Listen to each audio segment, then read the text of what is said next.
नमस्कार, मी संजय भोकरे. आपण पाहताय जनप्रवास लाईव्ह. राज साहेबांचं म्हणजे राज ठाकरे साहेबांचं भाषण झालं आणि तर्क वितर्क वेगवेगळे राजकीय विश्लेषक आपापली विश्लेषणं करतायत. परंतु ह्याच्यात एक मुद्दा लक्षात घ्यायला पाहिजे. देवाभाऊंची कूटनीती या भाषणातनं दिसली का? हा मुद्दा कोणच आणणार नाही पुढं. परंतु एक नक्की आहे की देवाभाऊंची कूटनीती सुरू झालेली आहे. देवेंद्र फडणवीस भाषण अतिशय उत्तम, अगदी गंगा मातेपासनं अगदी गंगा नदी, मिठी नदी इथंपर्यंत सगळं झालं.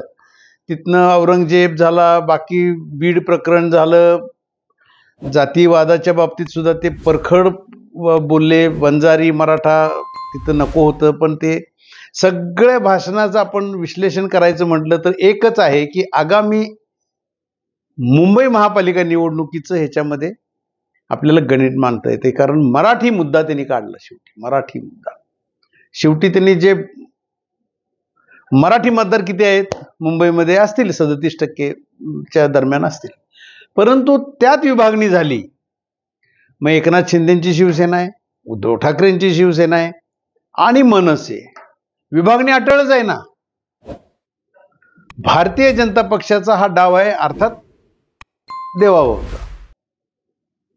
नक्की हा डाव असणार आहे की मुंबई महापालिकेवर भारतीय जनता पक्षाचा झेंडा कुठल्याही परिस्थितीत फडकवायचा आहे आणि तसा संदेश, तसे आदेश केंद्रीय नेतृत्वानं भारतीय जनता पक्षाच्या हे देवाभाऊंना म्हणजेच भारतीय जनता पक्षाला दिलेले आहेत. हे काही लपून राहिलेलं नाही आहे. आणि राज साहेबांचं भाषण ह्याच्यामध्ये देवाभाऊ त्यांचं काम चांगलं असेल, देवेंद्र फडणवीसांना आमचा पाठिंबा. आणि आत्ताच नुकतंच देवेंद्र फडणवीस साहेबांची सुद्धा प्रतिक्रिया, आम्ही सुद्धा त्याचा विचार करणार, आम्ही सुद्धा राज साहेबांनी जे जे विचार मांडलेले आहेत ते आम्ही त्याच्यातले काय मागण्या असतील तर ते आम्ही मान्य करू, असंच त्यांना सांगायचं होतं आता देवाभाऊंना. म्हणजे एकंदरीत पुढच्या निवडणुका, आगामी स्थानिक स्वराज्य संस्थांच्या पण निवडणुका येऊ घातलेल्या आहेत. अशा वेळेला राजसाहेबांची मदत म्हणजे काय, तोफच आहे ना ती, भाषणबाजी. आणि त्याच्यातनं वातावरण निर्मिती, आणि ही वातावरण निर्मिती करायचं काम पाडव्याच्या मुहूर्तावर राजसाहेबांनी चालू केलेलं आहे. आणि त्याच्या मागं देवाभाऊंची कूटनीती निश्चितपणानं असणार, ह्या चर्चा काही आता लपून राहिलेल्या नाहीत. मराठी मुद्दा आता उद्धव ठाकरे उबाटा काही करून संपवायची, उद्धव ठाकरेंची शिवसेना ही संपुष्टात आणायची, हे भारतीय जनता पक्षाचं धोरण आहे. आणि राज आणि उद्धव एकत्र येणार ह्या सगळ्या ह्या रुमर्स होत्या, बाकी काहीही नाही आहे. राज ठाकरे आणि भारतीय जनता पक्ष यांचं काहीतरी सेटलमेंट 100% झालेलं असणार आहे. आगामी काळात ते दिसून येणार आहे, लपून राहणार नाही.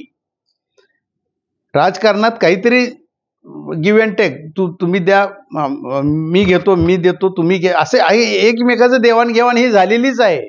त्याच्याशिवाय राज साहेबांनी भारतीय जनता पक्षाला असा पाठिंबा, म्हणजे त्यांच्या चांगल्या कामांना पाठिंबा, देवाभाऊंना पाठिंबा, हे असं देवेंद्र फडणवीसांना पाठिंबा, हे जे बोलणं आहे ना, याच्यातनं कळतं राजकारण काय चाललंय.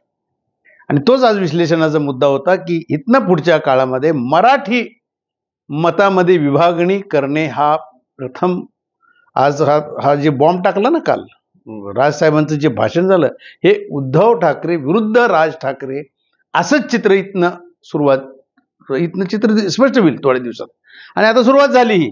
आता उद्धव ठाकरे लगेच आता काहीतरी काम त्यांचं पण आता चालू झालं असेल, त्यांच्या पक्षाच्याही मिटिंगा होतील, त्यांचीही काही राजकीय पुढच्या वाटचालीचे मिटिंग त्यांचे होणारच आहे. आता त्यांच्या शिवसेनेचे काही पदाधिकारी भेटले आम्हाला, त्यांनी सुद्धा सांगितलं आता हे भाषणबाजी झाली ही पूर्ण भारतीय जनता पक्षाचीच बॅटिंग होती, आता आम्ही आमचे सुद्धा पत्ते उघडे करू, अशा पद्धतीचं आता उबाटा गटातनं बोललं जातंय.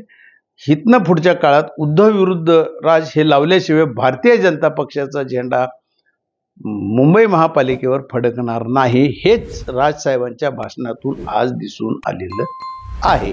राजसाहेबांनी ज्या ज्या मागण्या केल्या असतील, मग नदी स्वच्छता मोहीम असेल, हे भारतीय जनता पक्ष अग्रक्रमानं त्यांनी जे जे मांडणी केली त्याच्यातले मुद्दे घेतील आणि मुंबईतली एकुलती एक नदी त्यांनी सांगितलं ते सुद्धा स्वच्छतेचं काम आता हातात घेतील.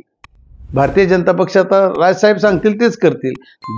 महापालिकेच्या निवडणुका झाल्यानंतर काय समीकरणं बदलतील तर बदलतील नंतर, ते आपल्याला बघायलाच मिळेल.